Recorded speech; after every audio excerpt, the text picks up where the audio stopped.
Ethan's childhood sweetheart was dying. I received this news while lying on the operating table. Ethan threw down his scalpel and told his colleague, "I'll have to trouble you with my wife's surgery." With that, he turned and left. Watching his retreating figure, I couldn't hold back my tears. The next second, a cold scalpel pressed against my skin. His colleague spoke in a calm tone. "What are you crying for? With me here, you won't die." Chapter 1. Snap!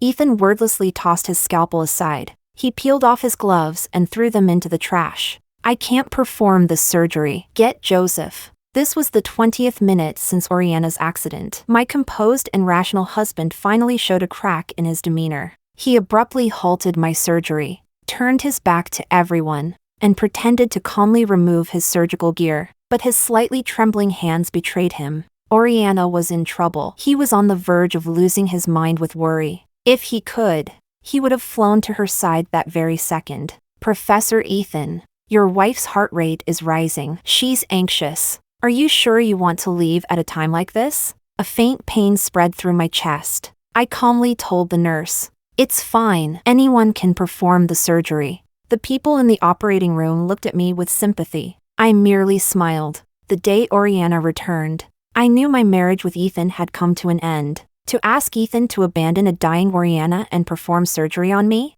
He couldn't do it, and I didn't want to entrust my life to a man like that. The door of the operating room slid open silently. A tall figure wearing a mask stepped inside. It was Ethan's colleague, Joseph. As they passed each other, Ethan said, "Julia's surgery. I'll leave it to you. If I don't go now, I might regret it for the rest of my life." Hearing his words, silent tears streamed down my face. How pathetic. "Julia, it's just being abandoned again. Why are you crying?" A shadow fell over my vision. A cold scalpel touched my skin. The ever-distant, reserved Dr. Joseph spoke in his usual indifferent tone. "What are you crying for? With me here, you won't die." The surgery lasted 2 hours. By the time I was wheeled out, the evening sky had darkened, and rain was pouring outside. Joseph remained by my side until he was certain I was stable before he left. Ethan's call came in just as the anesthesia was wearing off, and pain racked my body in cold sweat. I answered, only to hear a lively, playful female voice. "Sorry, sis-in-law." I don't know what his friend told him, but it was just a minor scrape. Ethan ran off in a panic without even checking. I already scolded him. Then came her teasing laughter. A grown man in his 30s. "Still so impulsive. Did you think we were still dating? There's an extra milk tea, bring it to sis-in-law as an apology." There was some rustling on the other end, as if Ethan had taken the phone away. "I told you already. If you don't want an infected wound, stay put. She just had surgery. She can't drink milk tea. It's all for you." The conversation on the other end carried an easy, harmonious tone, except for Ethan's friend, who sounded utterly wronged.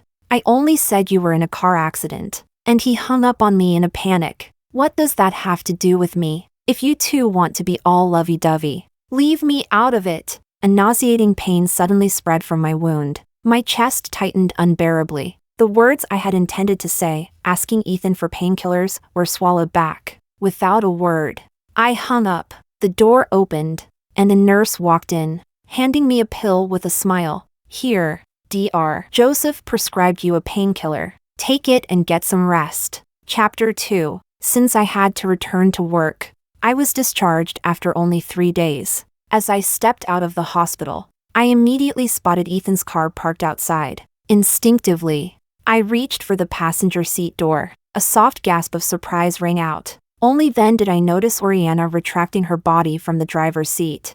Her disheveled collar, coupled with the slightly provocative glint in her eyes, made me freeze in place. "Sis-in-law, I'm so sorry. I didn't mean to." She looked as if she was on the verge of tears. Ethan calmly removed a strand of hair tangled around his watch. His tone was cool, with a hint of reprimand. "Don't say nonsense. Don't let Julia misunderstand." Then he turned to me, offering an explanation. She was picking something up when her hair got caught on my watch. I knew Ethan wasn't lying. He had always been straightforward and honorable. Before our marriage, Ethan had made it clear to me. I've had a past relationship, but after we marry, I will remain loyal to you. But sometimes, that boundary blurred, becoming the perfect breeding ground for ambiguity. Like right now. I swallowed the bitterness rising in my throat. Ethan, we need to talk. I don't want anyone else around. Perhaps sensing my emotions,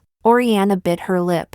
Ethan, I think I should take a cab home instead. Sis-in-law seems upset. Ethan remained steady. Can you even walk on your own? Oriana's face turned pale, though she forced a smile. I'll try. But she didn't get up immediately. She sat there, waiting. Even Ethan turned to look at me, his gaze calm and deep, the same as always. Yet somehow, I knew he was hoping I would say something, preferably something understanding and mature. But I refused to swallow my grievances anymore. I stepped aside, making way. Get out. There are plenty of taxis at the intersection. Oriana stiffened. Her eyes reddened as she silently got out of the car. I slid into her seat. A suffocating silence filled the space. After a long moment, Ethan finally spoke. His tone gentle. You don't need to take your anger out on her just because I left. You know the emergency call came in. I was only doing my duty. If it were anyone else,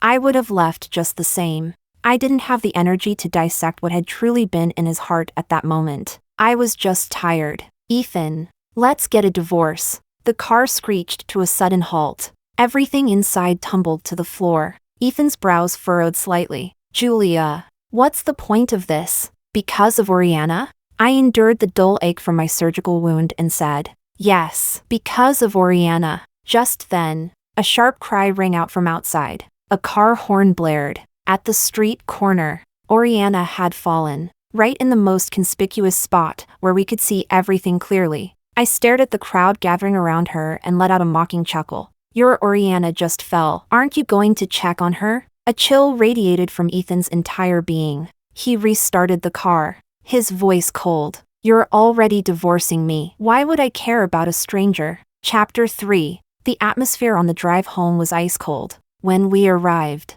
our cat, Marshmallow, immediately trotted over, rubbing against us and meowing. Ethan had given me Marshmallow the year we got married. At night, Marshmallow always slept between us. Ethan stared at the cat for a moment before bending down to pick it up, his tone helpless. Marshmallow, Mom and Dad had a fight. Can you ask Mom to forgive Dad? Marshmallow, as if it understood, let out a soft meow and looked at me. This was Ethan's go-to tactic whenever we argued. He knew that Marshmallow was my weakness. But this time, I pressed my lips together and said nothing. Ethan lowered his head and softened his voice. I had Joseph prescribe you painkillers. Have you been taking them? You told him to prescribe them? Ethan raised a brow slightly. Who else? You thought I wouldn't care about you? He leaned in and kissed me, his long fingers cupping my face. The coolness of his fingertips sent a shiver through me. Julia, I'm not foolish enough to destroy our marriage. His gentle murmur brushed against my ear.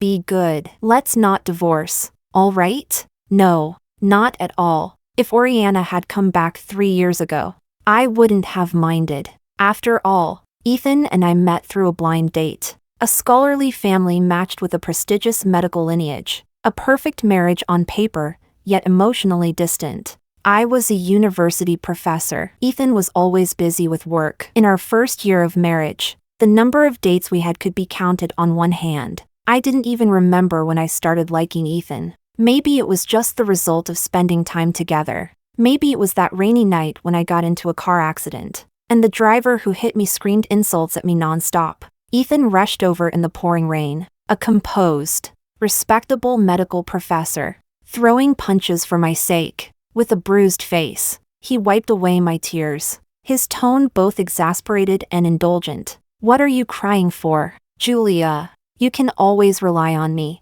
But the man who once told me I could rely on him. 3 days after I was discharged from the hospital, he appeared in Oriana's WeChat post. That day, I had just finished a lecture and was standing in my office, filling my cup with water. I opened WeChat, and Oriana's post popped up without warning. Her knee had a fresh bandage. The caption read, "The price of being abandoned halfway?" The esteemed professor personally coming over to change my dressing. A while later, She deleted the post. Then she uploaded a new one. Got scolded. Next time, I'll stay put and wait for you to come back. Attached was a cute selfie. She looked gentle and innocent. Her lips slightly swollen, like a kitten, pitiful and coaxed into submission. In the corner of the photo, I saw Ethan's watch, removed and set aside. My hand trembled as I set down my cup. It wasn't until a colleague called my name that I snapped out of the sickening nausea in my stomach. I recognized the table in the background. It was Ethan's parents' house. He had taken Oriana home. Ethan's parents always said I had a vengeful streak. As a child, if a dog bit me, I would bite it back. Now that things had escalated this far, there was no reason for me to stay quiet. I decisively gave Oriana's post a like. Then I left a comment. Nice watch. After that, I put my phone on silent. By the time I finished my lecture, it was nearly noon. I checked my phone and saw 7 or 8 missed calls from Ethan. 3 from Oriana. Her post was gone. Ethan's call came in again. His tone was exasperated. Julia, why aren't you answering your phone? It's Monday. I was teaching. He paused for a moment, probably realizing I never answered calls while in class. In the silence that followed, I knew he was trying to figure out how to explain. But the more he tried, the guiltier he seemed. So I waited. Sure enough, Oriana's voice soon came through the speaker. Tearful. I'm sorry, sis-in-law. I hadn't seen uncle and aunt in so long, so I came to visit. Ethan happened to be there, so he just helped me change my bandage. Please don't fight because of me. I chuckled. Which eye of yours saw me fighting with him? You're so flustered. Did you do something shameful? Julia. Ethan's voice turned cold, warning me. My parents are here. Watch your words. Oriana was just posting out of gratitude. She did nothing wrong. There's no reason for her to endure your accusations. Perhaps because I remained silent too long. Ethan grew impatient. What time do you get off work? I'll pick you up. Mom made dumplings. My chest tightened. I took a deep breath and smiled. Ethan, in that house, if she's there, I won't be. Silence. A long one. I didn't know that Oriana had put the call on speakerphone. My voice echoed in the living room. Everyone heard it. Ethan's patience finally ran out. His voice turned cold. Fine, suit yourself. Then he hung up first. Chapter 4. This was the first Cold War in my 3-year marriage with Ethan. Not too soon, not too late. Just in time for Oriana's stage play, Reuniting Lovers, to premiere. The teachers in my office couldn't stop raving about it. I heard it's about reconnecting with an ex. Really touching. A lot of people got back together with their exes after watching it. I tuned out all the gossip, picked up a silk banner, and headed to Ethan's hospital. Joseph was the one who received me. Ethan's not here. You want to give it to him another day? He wore a light blue mask. His pale skin stark against the white coat. Hands casually tucked into his pockets, cool and detached as always. I smiled. It's for you. To thank you for performing my surgery last time. Joseph's light-colored eyes studied me for a moment.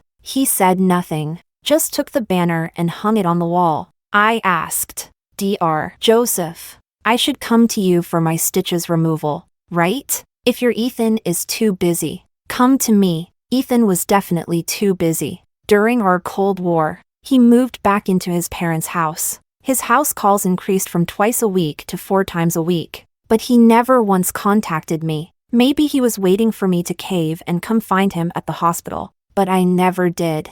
Instead, I deliberately chose times when he wasn't around and had Joseph handle all my follow-ups. Half a month later, Ethan finally lost patience and called me. Why do you keep going to Joseph? For my follow-ups. My outpatient days are Monday through Thursday. Why do you always wait until the weekend to see him? I chuckled. What's wrong with you today? Why are you so upset? I have lectures from Monday to Thursday. When would I have the time? Ethan's voice was cold. Julia, do you even know what you're doing? Some people are like that. They become detached in a relationship, then grow paranoid, assuming their partner must be doing the same. I kindly made a suggestion. Why don't you switch your outpatient hours to the weekend? Silence. Oriana's play was scheduled for the weekend. He couldn't bear to miss it. I hung up and looked up, meeting Joseph's calm, detached gaze. I paused slightly. What's wrong? Joseph lowered his eyes,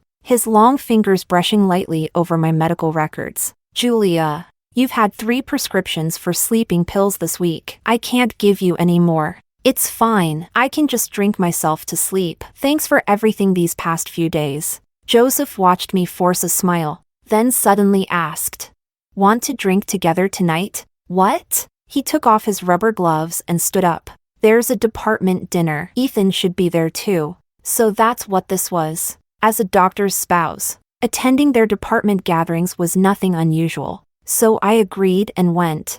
Ironically, Ethan, who normally attended these gatherings, didn't show up tonight. Seeing me arrive and realizing I had been stood up, his colleagues all looked at me with sympathy. During dinner, they took extra care to include me, whether intentional or not. The drinks Joseph placed beside me were mild and smooth, not harsh. Before long, I started feeling lightheaded. Near the end of the meal, their department's group chat suddenly buzzed. Joseph's phone was on the table, screen facing up, right next to me, so I saw it. A photo. Ethan, back facing the camera, standing in a kitchen, cooking. The message was deleted less than 30 seconds after it was sent. Ethan explained in the group chat, "Sorry, my wife was just playing around." Immediately, every gaze at the table turned to me. The room fell into a suffocating silence. Chapter 5. I knew it. Ethan had crossed the line, like a train suspended in midair,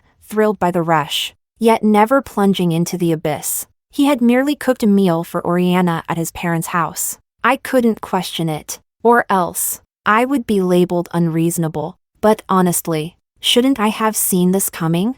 I had already learned to accept these things with calm indifference. I didn't even feel hurt anymore. After the dinner, the group decided that Joseph should give me a ride home. Before I got in the car, a few of Ethan's female colleagues came over to comfort me. "Don't overthink it. Just get some rest first." I had drunk quite a bit, so I numbly thanked them all before resting my head against the seat and falling asleep.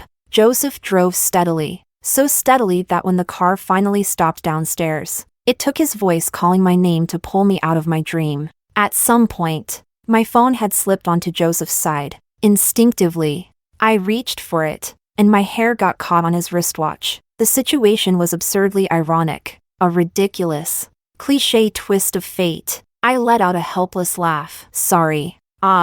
Joseph immediately removed his watch and stepped back, creating space so I could free my hair myself. Before I could even thank him, the car door was suddenly yanked open from the outside. A gust of cold wind rushed in. Ethan stood at the door, his voice eerily calm before the storm. "Julia, you better explain to me what exactly you're doing." This was the first time Ethan had ever lost control in front of me. His voice barely masked his anger. His grip tightened around my wrist as he pulled me out of Joseph's car. The alcohol-induced haze faded instantly. I met his gaze with icy calm. "Let go of me. I did nothing wrong. I saw everything." For the first time, the ever-composed Professor Ethan's face showed genuine rage. Suddenly, I remembered that day when I was discharged from the hospital. A nearly identical scene. A mocking smile tugged at my lips. My hair just got tangled in his watch. Don't misunderstand. Ethan must have recalled that moment too. His furious expression froze,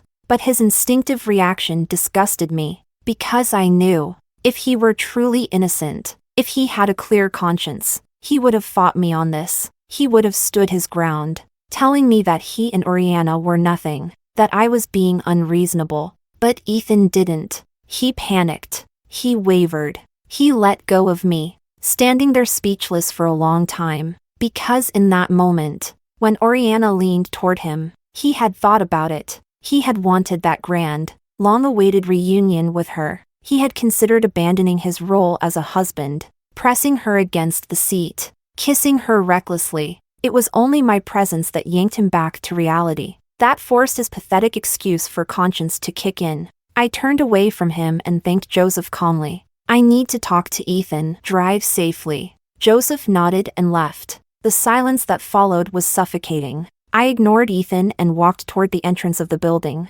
"Julia, let's talk." Ethan reached for me, but I suddenly turned around and slapped him. The sharp crack of my palm against his cheek echoed through the hallway. All the bottled up humiliation, resentment, and fury exploded in that instant. I remembered the sight of his back as he left the operating room. I remembered the fear and helplessness of being abandoned by my own husband. My entire body trembled with rage. My voice was cold as ice. Ethan, don't fucking touch me. You disgust me. Chapter 6. I didn't know how Ethan explained things to his family. All I knew was that he had unilaterally ended our Cold War and moved back in. He bought Marshmallow a mountain of toys, constantly carrying the cat around, parading in front of me. Same old tricks. Julia, why don't you hold Marshmallow for a bit? I took the cat and absent-mindedly stroked it twice. Just as he thought I had forgiven him, the doorbell rang. My parents stood at the entrance.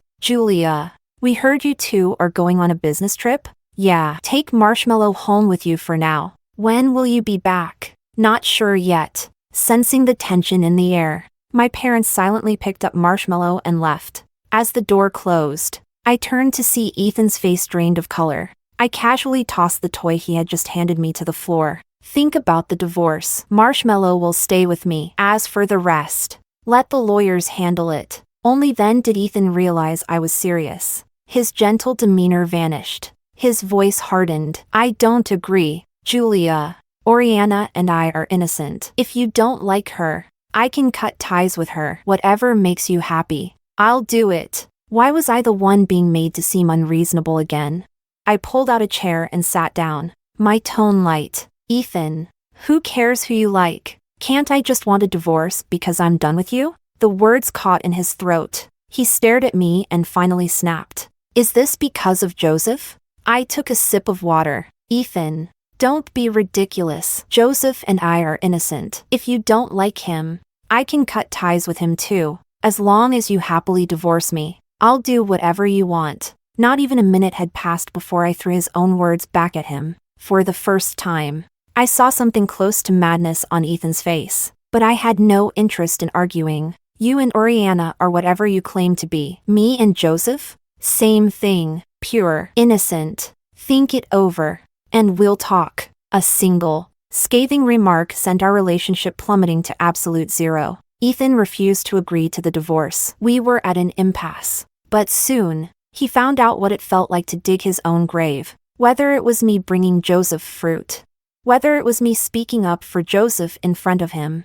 Whether it was the fact that when my wound hurt, I messaged Joseph about it during dinner. Ethan's pent-up emotions finally exploded. He slammed his chopsticks down in front of me. Julia, what the hell do you want me to do? I've already cut Oriana off. How much longer are you going to drag this out? He shoved his phone toward me. Oriana's desperate messages filled the screen. Ethan, please just talk to me. Are you punishing me for breaking up with you? I was wrong, okay? Let's just be friends. I promise I won't disturb your life again. I placed my own phone on the table. Oriana having feelings for you, isn't it expected that you ignore her? Why should I have to give up my attending physician just because you rejected her? My conversation with Joseph was as normal as it could get. Follow up on Saturday. Is your wound still hurting? Much better. Then we'll prepare for stitch removal. Okay. There was nothing wrong with it. But for Ethan, a surgeon, his wife choosing another doctor to remove her stitches was already an insult.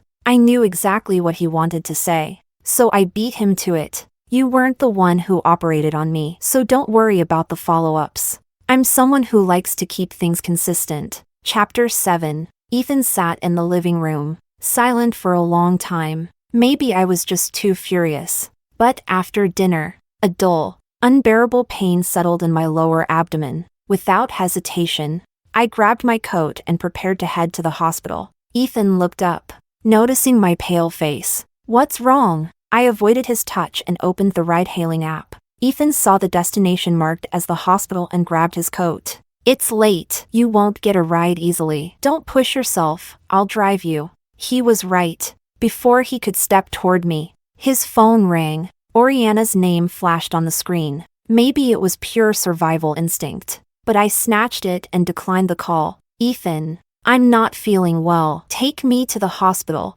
Oriana called again. Without thinking, I answered. If you fucking call again, I will personally rip you apart. Then I hurled the phone against the wall. The screen shattered into pieces. I didn't know what had gotten into me. Cold sweat beaded across my forehead. Ethan hesitated no longer. He supported me and led me outside. As we passed the door, he bent down to pick up his broken phone. At that moment, the screen flickered to life. A message from Oriana. Ethan, if this is really your choice, would the world be better if I disappeared? Ethan's face changed instantly. He forgot what he was doing. He called her back, threw on his jacket, and bolted out the door. He even forgot to close it. The noise of his departure triggered the hallway lights. A neighbor peeked out, looking at me with curiosity. I couldn't hold on any longer. I collapsed to my knees. Please, take me to the hospital.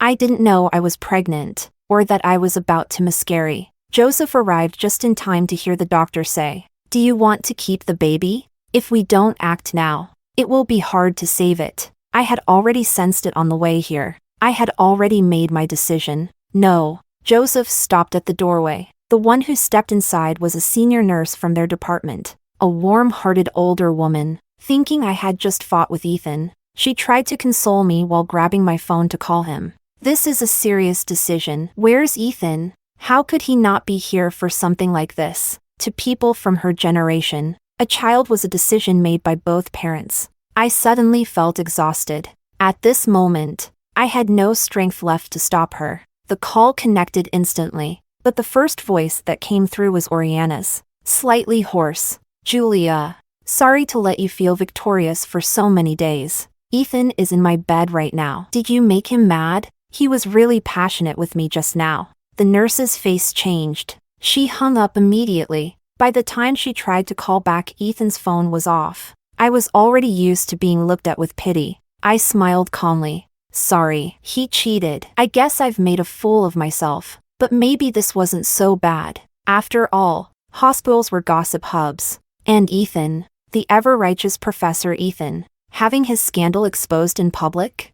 His downfall was only a matter of time." Chapter 8. The procedure didn't take long. I leaned against the hospital corridor as Joseph spoke with the doctor about post-care instructions. Afterward, he sat down beside me and handed me a cup of warm water. The heat seeped into my palm. "Thank you." I hesitated for a moment before speaking. "Dr. Joseph, I used you for some things. If that caused you any trouble, I'm sorry." Joseph gazed out at the night beyond the window, his expression unreadable. "There's nothing to apologize for, Julia.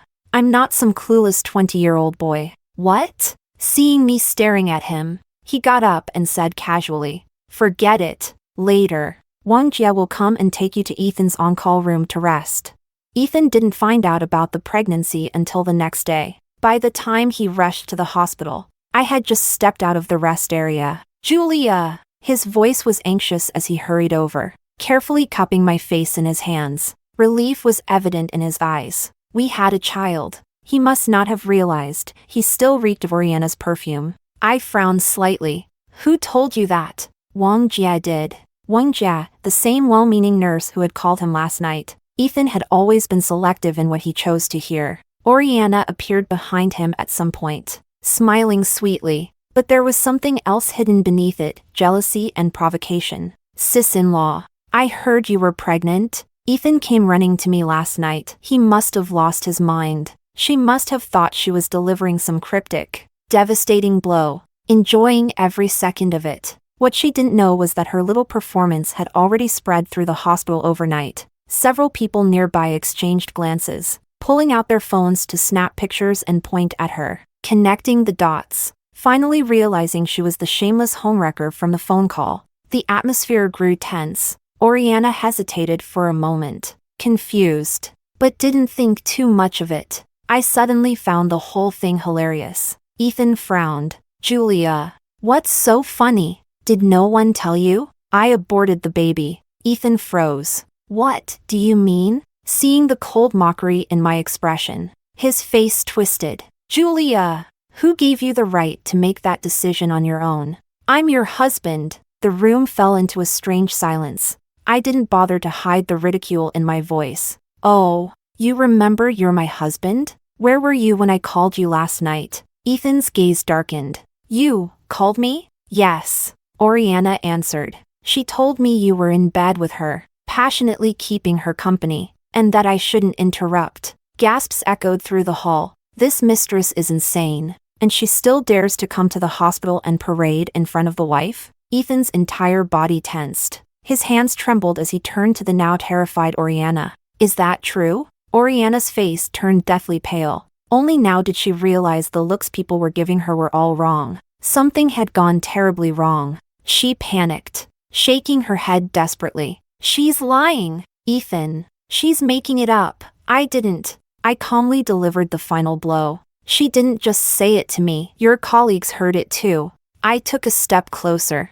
my voice eerily steady. Ethan, your mistress is this shameless, and you have the audacity to ask me to keep your child? Chapter 9. Oriana broke down. She sobbed uncontrollably. Under the judgmental stares of onlookers, she fled in disgrace. Ethan stood there as if he had lost his soul, unmoving for a long time. News traveled fast in town. By that afternoon, gossip had already spread from the medical circle to the theater world. The chat groups were filled with ruthless comments. Oriana must be so proud of being a homewrecker. Why doesn't she just go live stream it? Always playing high and mighty during rehearsals. Refusing to add anyone on WeChat. Turns out she's just a filthy fly. The next day, when I went to the hospital to get my medication, I ran into Oriana. Her eyes were swollen red. She stopped me, pleading for my forgiveness. Julia, we don't have to make this so ugly, do we? If you just help me clear things up.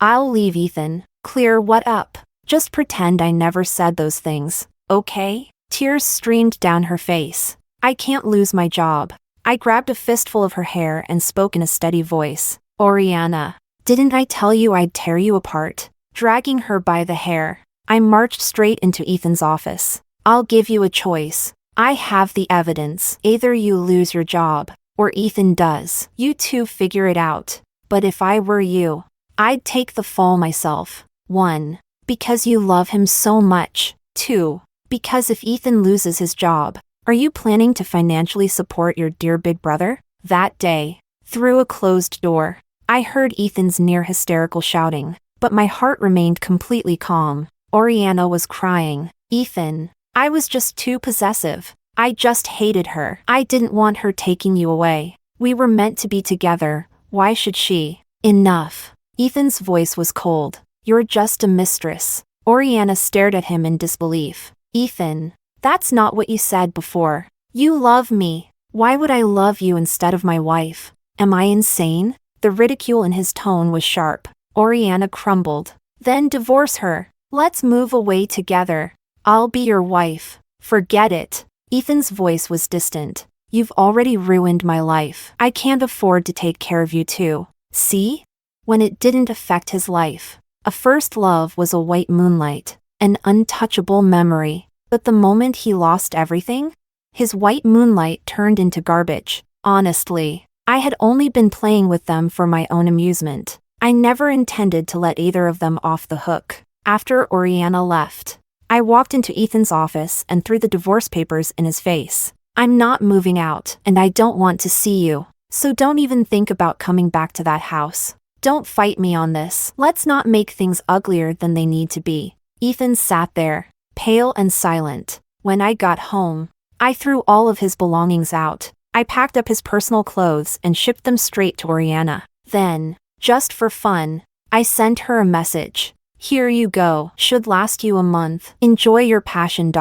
Since Oriana was an actress, she wasn't exactly unknown. Curious netizens quickly dug up her real identity. Online discussions exploded. Oh, so her whole rekindled love story was actually just her wrecking a marriage?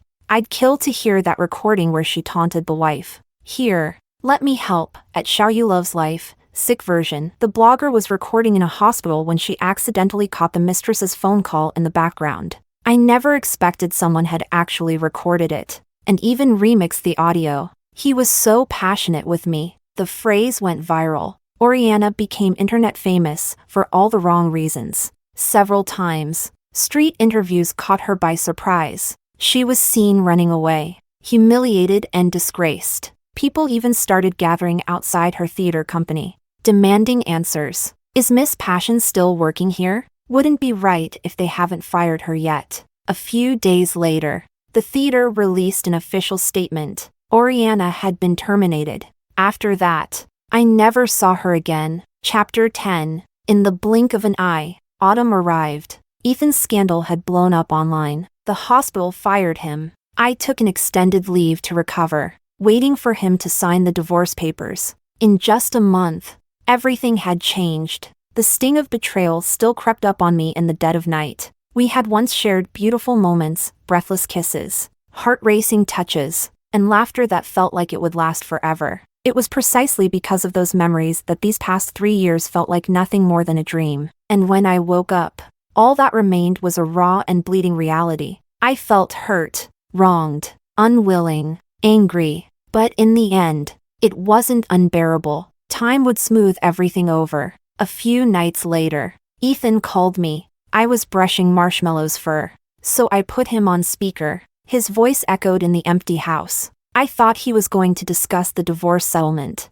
but instead, he started talking about the past. How ridiculous. The one who betrayed first ended up being the one who pretended to love the most. Julia, do you remember that time at Happy Valley? You wanted to cross the bridge, so I carried you on my shoulders? I was calm. I remember. It was 3 months after our wedding, my birthday. The first couple to reach the finish line won a small cake. But you tripped and dropped me into the water. Ethan chuckled. Yeah, I felt guilty all day at the hot pot place. You got drunk, kissed me, and told me you didn't blame me. That was the first time I realized I had feelings for you. I said nothing, simply patting Marshmallow on the butt as she hopped around the couch. Ethan asked again. Do you remember the night of your car accident? I do. You got hurt for me. I cried. And Christmas after that.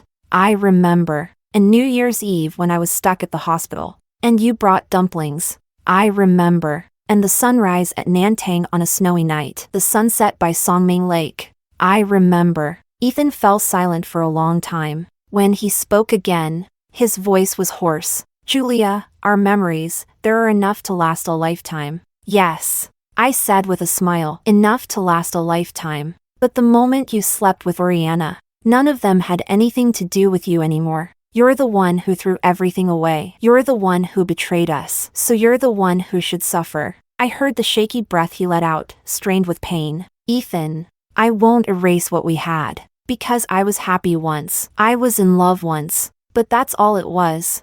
The fact that I can talk about the past with you doesn't mean I can't let go. It means I already have. No one says two people have to stay together forever. I won't turn back, and I won't forgive you. A long silence stretched between us. Ethan's voice was barely above a whisper. I have no chance anymore, do I? I stroked Marshmallow's ears. Send over the divorce papers as soon as possible. Ethan, let's end this on a good note. Chapter 11, Ethan's Perspective. After signing the divorce papers, Ethan and Julia entered the mandatory cooling-off period. When he first got married, 2 months had felt like an eternity. An arranged marriage from a blind date was bound to come with 1,000 little nuisances. He had been frustrated, eager for it all to be over. But 3 years later, today, Ethan felt time slipping away too fast. The marriage he once resisted had unraveled before his eyes. In those final 2 months, Julia never forgave him. The soft-hearted,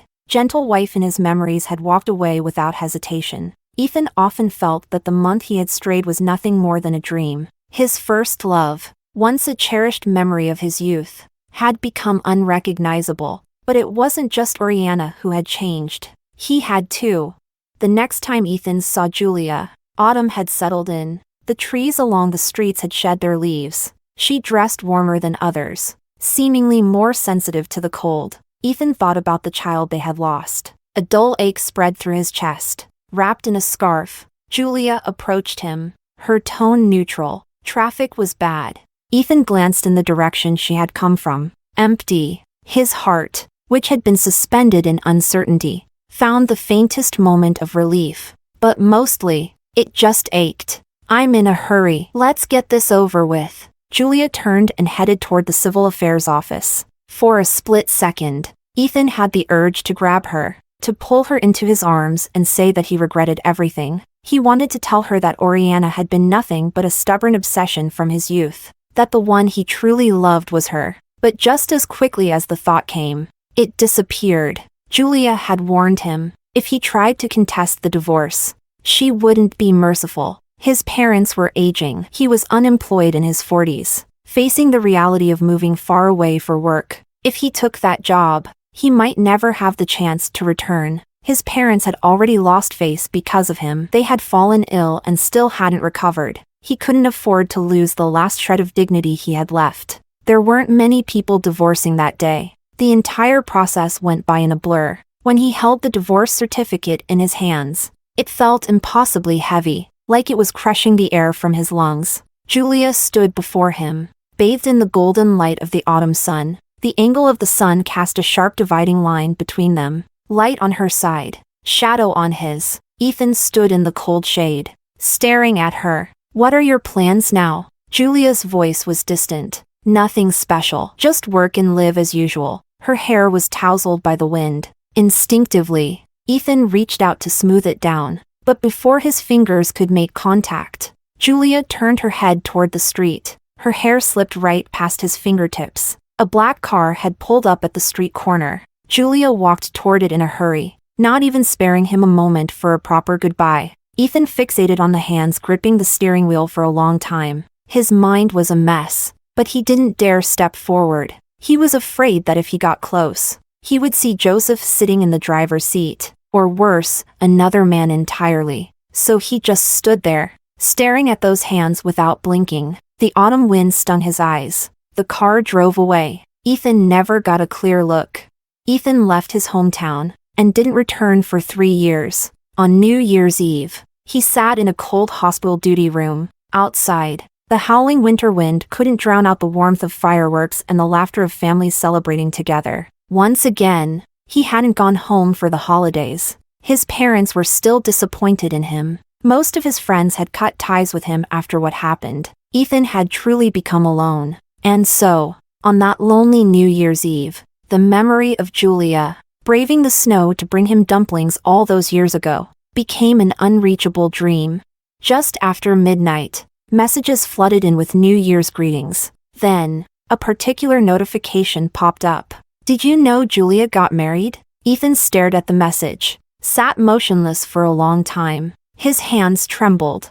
But in the end, he couldn't bring himself to ask who the groom was. Instead, he opened his old chat with Julia. The last message was from 3 years ago. Julia, asking him to meet at the Civil Affairs office to finalize their divorce. Ethan hesitated for a long time, then typed, "Congratulations on your wedding." Outside, firecrackers exploded, shaking his chest with every boom. He took a deep breath and hit send, but the message failed. A red exclamation mark popped up.